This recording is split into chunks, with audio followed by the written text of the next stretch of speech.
Assalamualaikum warahmatullahi wabarakatuh. Perkenalkan, nama saya Baman Daisuri dengan NIM 225790012. Materi hari saya ini adalah cara mengelola pengiriman barang berbahaya dalam logistik internasional. Materi pertama adalah pengiriman barang. Pengiriman barang adalah proses transportasi barang dari satu lokasi ke lokasi lain.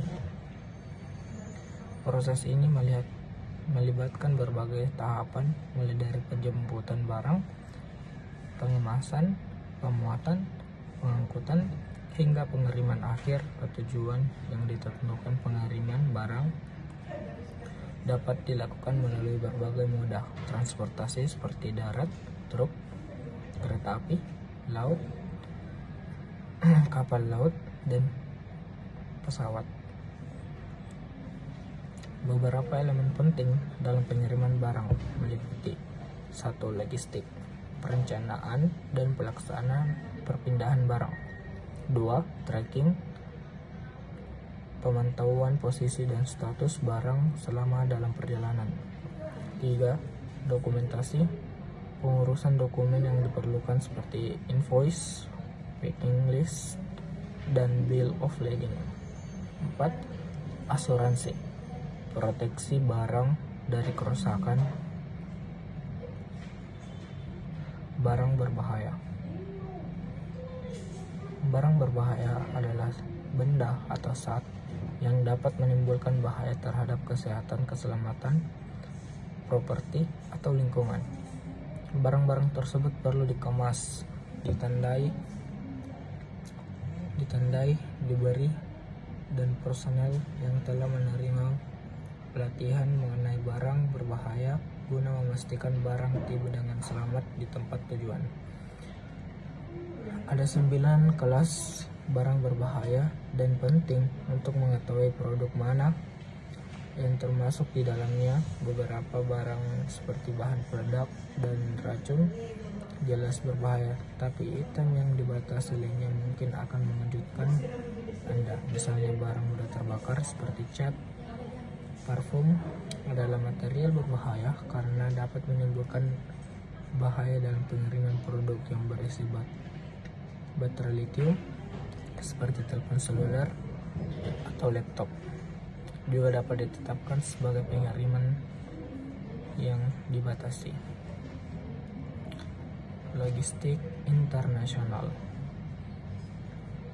Logistik internasional adalah proses perencanaan, pelaksanaan, dan pengendalian aliran barang, jasa,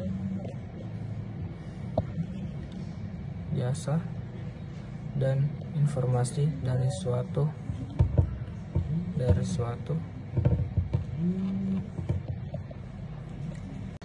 barang, jasa, dan informasi dari suatu negara ke negara lain. Ini melibatkan berbagai aspek seperti transportasi, pergudangan, bea cukai, pengemasan, dan distribusi logistik. Internasional memastikan bahwa produk dapat berpindahan dari produsen ke konsumen di berbagai negara dengan efisien dan efektif, memenuhi persyaratan hukum dan peraturan setiap negara yang terlibat. Elemen utama dari logistik internasional meliputi: 1. Transportasi internasional, gunakan moda transportasi seperti kapal laut, pesawat udara, kereta api, dan truk angkut barang antar negara. 2. Manajemen rantai pasokan, mengelola aliran barang dan informasi dari pemasok hingga ke konsumen.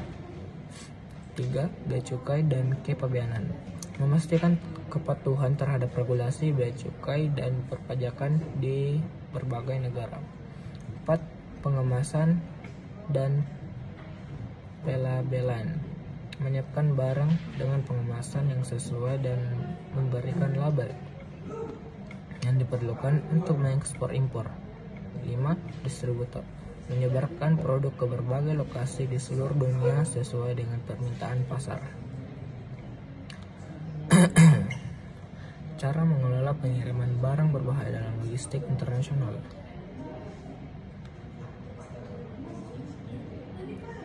Mengelola pengiriman barang berbahaya dalam logistik internasional memerlukan pemahaman mendalam tentang peraturan prosedur keselamatan dan pengenaan khusus. Berikut adalah langkah-langkah yang perlu diikuti. 1. Klasifikasi dan identifikasi barang berbahaya. Klasifikasi, mengidentifikasi dan mengklasifikasikan barang sesuai dengan regulasi internasional seperti peraturan dari PUN, IMO, International Maritime Organization, IATA, International Air Transport Association, dan ADR, European Agreement Concerning the International Trade of Dangerous Goods by Road. Labeling, memberi label dan tanda pada kemasan barang sesuai dengan klasifikasi yang ditentukan. Cara mengelola pengiriman barang berbahaya dalam logistik internasional.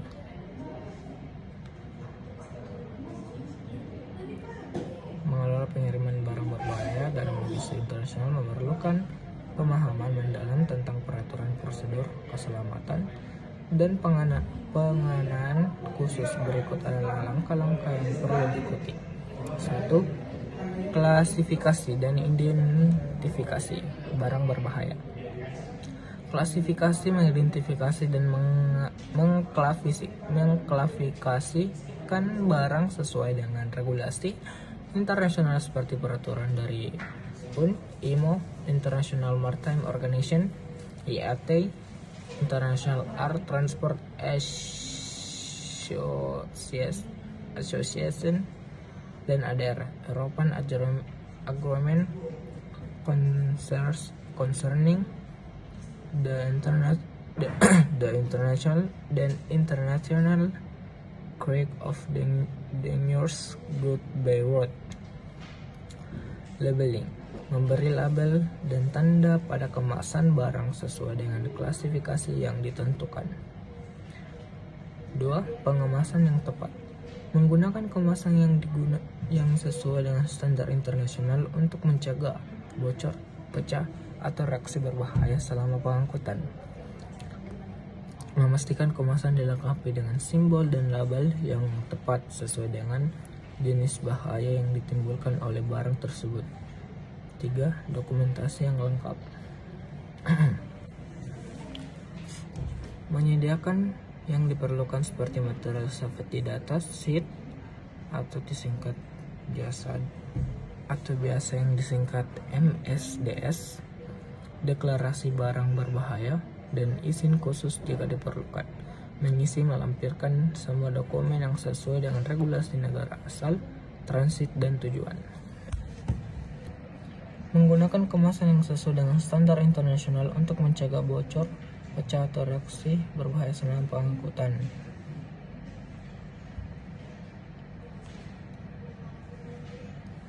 4. Pelatihan dan kesadaran. Melatih karyawan dan personel terkait dalam penanganan, penyimpanan, dan pengangkutan barang berbahaya. Memastikan semua personel memahami prosedur darurat dan menggunakan alat pelindung dari APD yang sesuai. 5. Penyimpanan dan penanganan yang aman. Penyimpanan barang berbahaya sesuai dengan pedoman keamanan yang berlaku, misalnya menyimpan bahan kimia yang tidak kompatibel di tempat terpisah, menggunakan peralatan dan fasilitas yang sesuai untuk penanganan barang berbahaya seperti ventilasi yang baik, alat pelindung diri, dan fasilitas penyimpanan yang aman. Nomor 6 dan yang keenam, pemilihan moda transportasi yang tepat. Memilih transportasi yang paling aman dan efisien untuk jenis barang berbahaya yang akan dikirim seperti kapal laut, pesawat udara, kereta api atau truk. Memastikan bahwa semua moda transportasi mematuhi peraturan terkait dan pengangkutan barang berbahaya. Ketujuh, kepatuhan terhadap regulasi dan standar internasional.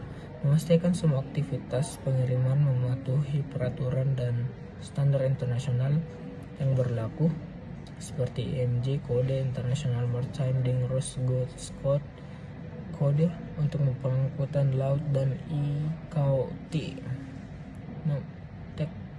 Technical Instruction for the Safe Transport of Dangerous Goods by Air untuk pengangkutan udara, mematuhi regulasi vokal dari negara asal transit dan tujuan.